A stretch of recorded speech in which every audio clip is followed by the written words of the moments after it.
अस्सलाम वालेकुम, my name is Samra Maqsood, your math instructor from tutorial.pk। आज जो हम टॉपिक डिस्कस करेंगे वो है चैप्टर नंबर 11। आइए उसको शुरू करते हैं।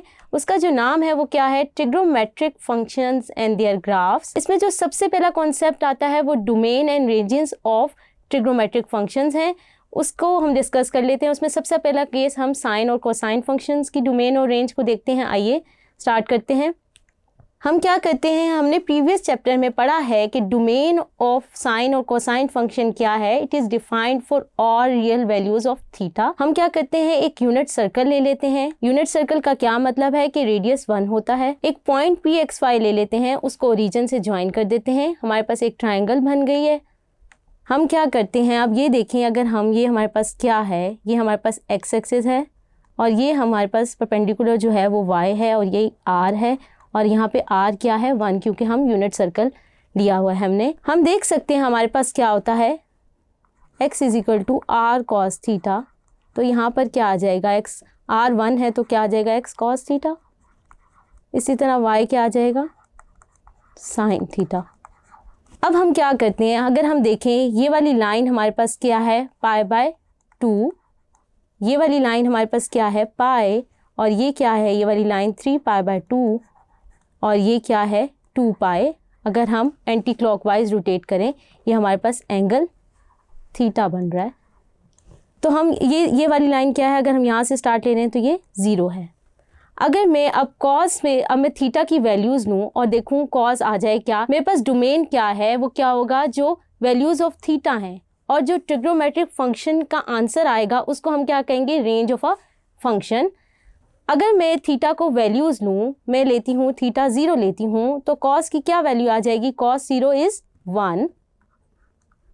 अगर मैं थीटा को π/2 लेती हूँ तो कॉस π/2 क्या होता है, 0 होता है। इसी तरह अगर मैं पाई लेती हूँ तो मैं क्या आ जाएगा, कॉस पाई वो किसके बराबर होता है, -1 के। और अगर मैं कॉस 3π/2 लेती हूँ, यानी थीटा है 3π/2, तो कोस 3π/2 क्या होता है, वो भी 0 होता है। इसी तरह अगर मैं 2π लेती हूँ तो कॉस 2π क्या आता है, 1। अगर हम देखें, अगर हम थीटा को डिफरेंट वैल्यूज़ दें, जैसे हमने एक टेबल में दी हैं, तो हमारे पास आंसर जो आ रहा है, मैक्सिमम और मिनिमम वैल्यूज़ क्या आ रही हैं, वो 1 और -1 के दरमियान आ रही है। तो इससे हम कह सकते हैं जो रेंज ऑफ कोसाइन फंक्शन है वो क्या लाई करेगी, कहाँ लाई करेगी, between -1 and 1, and -1 and 1 are included in the range of cosine function. So the range of both the cosine and sine function वो क्या हो जाएगी, -1 और 1। इसी तरह हमारे पास जो है साइन का केस आएगा, और साइन की जो रेंज आ जाएगी वो भी क्या लाई करेगी, बिटवीन -1 और 1 के दरमियान। नेक्स्ट है हमारे पास domain and ranges of tangent and cotangent function. हमें पता है टेंजेंट का जो इन्वर्स है वो क्या है, कोटेंजेंट है। पहले हम सबसे पहले टेंजेंट की डोमेन और रेंज की डिस्कस कर लेते हैं। आइए देखते हैं। हमारे पास tan थीटा जो है वो क्या होता है, y/x। यहाँ पे हम देख सकते हैं कि हमारे पास रिस्ट्रिक्शन है x ≠ 0। अगर x 0 होगा तो हमारा जो tan होगा वो क्या होगा, अनडिफाइंड हो जाएगा। तो हम इसके लिए क्या करेंगे, हम कहते हैं कि हमारी जो अगर, क्योंकि हमारे पास रिस्ट्रिक्शन है x ≠ 0, तो जो हमारी टर्मिनल साइड है OP वो कंसाइड नहीं कर सकती y एक्सिस को, यानी हमारे पास ये रिस्ट्रिक्शन है। तो हमारे पास y एक्सिस पे कौन से एंगल आते हैं, अगर हम फिगर की तरफ देखें तो y एक्सिस पे जो हमारे पास एंगल्स आ रहे हैं वो क्या है, π/2 और π/2 के मल्टीपल्स। तो हम जो हैं ये अपनी डोमेन से निकाल देंगे when we discuss the tangent function. तो हमारे पास थीटा जो होगा वो किसके बराबर नहीं हो सकता, π/2 एंड इट्स मल्टीपल्स। सो हम उसको अगर जनरल फॉर्मूले में लिख लें तो theta is not equal to 2n+1 multiply by π/2 where n belongs to the integer. So हमने अपनी डोमेन में से ये थीटा की वैल्यूज निकाल दी। आप देख सकते हैं स्क्रीन पे हमारे पास डोमेन ऑफ टेंजेंट फंक्शन लिखी हुई है। इसी तरह अब अगर हमारे पास क्या है, रेंज क्या होगी, अगर हम ये थीटा की वैल्यूज़ दें तो हमारे पास रेंज क्या आ जाएगी। हम देखेंगे कि हमारे पास जो आंसर आ रहा है या जो tan का बिहेवियर आ रहा है वो क्या है, वो set of all real numbers आ रहा है। So we can define range of a tangent function is equal to set of all real number. Range and domain of cotangent function हमें पता है कोटेंजेंट फंक्शन जो होता है वो इन्वर्स होता है टेंजेंट फंक्शन के। तो अगर हम देखें कॉट थीटा किसके बराबर आ जाएगा, is equal to x over y. अब यहाँ पे वाई पे रिस्ट्रिक्शन है कि y is not equal to 0, so the terminal arm जो है वो कोइंसाइड नहीं कर सकती एक्स एक्सिस पे। और एक्स एक्सिस पे हमारे पास कौन से एंगल होते हैं, पाई और उसके मल्टीपल्स। तो हम अपनी डोमेन से जो है इन एंगल्स को निकाल देंगे। So we can say theta is not equal to 0 plus minus 2 pi and up to so on. यानी हम इनको अगर जनरल में लिख लें तो क्या आ जाएगा, theta is not equal to n pi where n belongs to the integer. So domain of cotangent function जो है वो आपको स्क्रीन पे लिखी हुई नजर आ रही है। अगर हम रेंज ऑफ कोटेंजेंट फंक्शन की बात करें तो अगर हम ये थीटा की वैल्यूज पुट करें तो हमारे पास जो आंसर आता है, यानी जो बिहेवियर ऑफ कोटेंजेंट फंक्शन आता है वो क्या होता है, set of all real numbers. अगर हम एक टेबल में इन सब को समराइज कर लें, यानी 6 ट्रिगोमेट्रिक फंक्शंस की रेंज और डोमेन लिख लें, तो हमारे पास आप देख सकते हैं स्क्रीन में हर फंक्शन की डोमेन और रेंज लिखी हुई है। हमने इसमें से कुछ केसेस को डिस्कस किया है और कुछ केसेस को लेटर ऑन डिस्कस करेंगे। इसके बाद आ जाता है हमारे पास period of trigonometric function.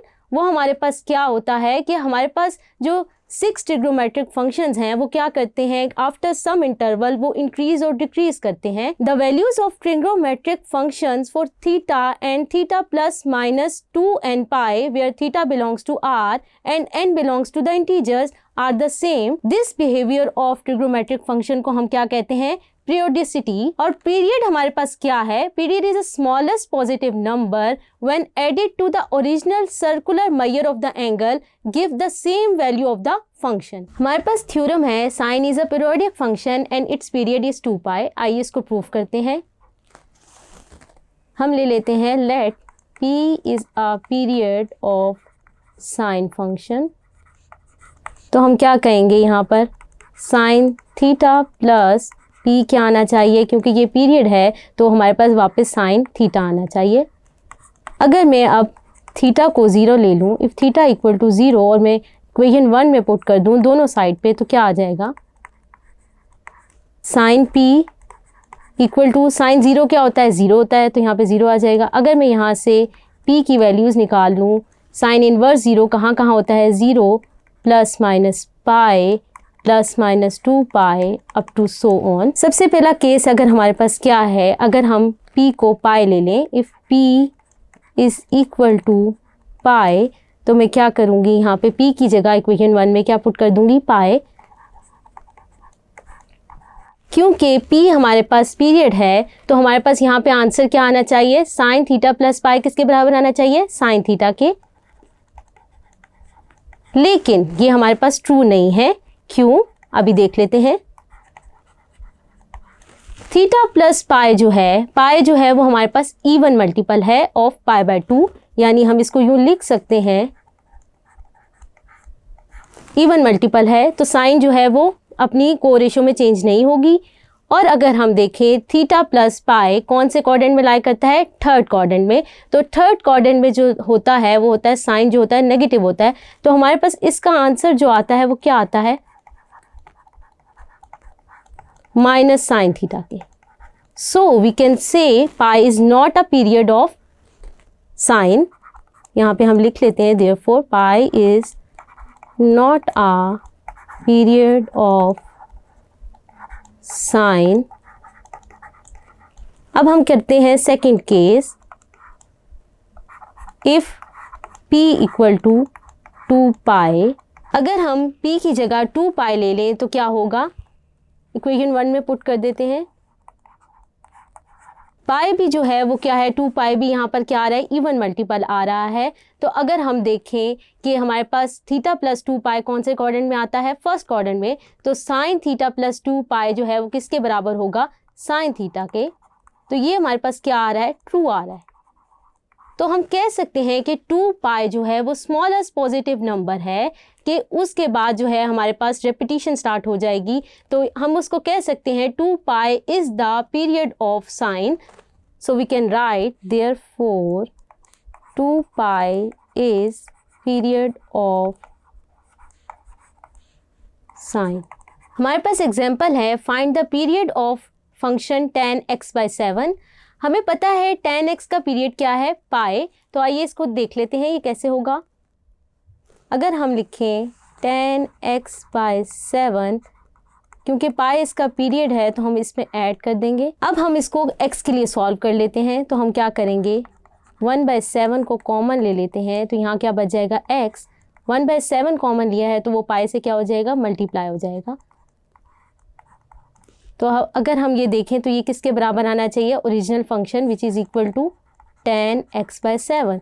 So we can say कि 7 pi is the period of a given function, यानी वो क्या है 10x/7। Graphs of trigonometric function. आइए एक केस को डिस्कस कर लेते हैं। अगर हमने साइन x का ग्राफ बनाना है तो हम कैसे बनाएंगे। x की जो वैल्यूज़ हैं वो हम x एक्सिस पे लेंगे और जो साइन x से आंसर आएगा उनको हम y एक्सिस पे प्लॉट करेंगे। हम अपने टेबल पे देख सकते हैं कि x को हमने डिफरेंट वैल्यूज़ दी हुई हैं और उनको पुट किया हुआ है साइन के फंक्शन में। हमारे पास कुछ आंसर आए हुए हैं, वो आप स्क्रीन पे देख सकते हैं। अगर हमने इनको प्लॉट करना है, हम देखें साइन 0 क्या आ रहा है, 0, यानी x 0 है तो वो क्या, ये वाला पॉइंट आ जाएगा हमारे पास, ये वाला पॉइंट, इसको हम मार्क कर लेते हैं। अगर हम देखें x π/6 है, ये वाली जो पहली लाइन है ये हमारे पास π/6 है। हमने 30 के डिफरेंस से एंगल्स लिए हुए हैं, तो ये π/6 है। तो π/6 की क्या वैल्यू आ रही है, 0.5, और ये वाली जो वैल्यू है वो हमारे पास 0.5 है। इसको हम लिख लेते हैं और ये हमारे पास π/6 है। इसी तरह जो नेक्स्ट वैल्यू है वो हमारे पास क्या है, π/3। π/3 पे हमारी क्या वैल्यू आ रही है, 0.87, जो 0.5 से थोड़ी सी ऊपर होगी। अगर हम यहाँ पर इसको देख लें तो वो ये होगी। नेक्स्ट वैल्यू हमारे पास क्या है, π/2। π/2 पे हमारे पास साइन की क्या वैल्यू आ रही है, 1, तो हम यहाँ पर ये वाला पॉइंट आ जाएगा हमारे पास, इसको हम मार्क कर लेते हैं। इसी तरह बाकी पॉइंट्स हम देख लेते हैं। ये हमारे पास क्या आ रही है, 2π/3, और वो क्या आ रहा है 0.87। और नेक्स्ट पॉइंट है हमारे पास 5/π6, वो क्या है 0.5 के, ये आ जाएगा। और साइन पाई क्या होता है, वो 0। तो अगर मैं इन पॉइंट्स को स्मूथ कर्व से ज्वाइन कर दूं तो मेरे पास क्या आ जाएगा, मेरे पास इस तरह का कर्व बन जाएगा। इसी तरह हम बाकी सारे पॉइंट्स को भी प्लॉट करते रहें तो हमारे पास जो है graph of a sine function आ जाएगा, जो आप अपनी स्क्रीन पे देख सकते हैं। होप सो आपको चैप्टर 11 की समरी समझ आई होगी। अब तक के लिए अपनी इंस्ट्रक्टर समरा मकसूद को tutorial.pk से इजाज़त दीजिए। अल्लाह हाफिज़।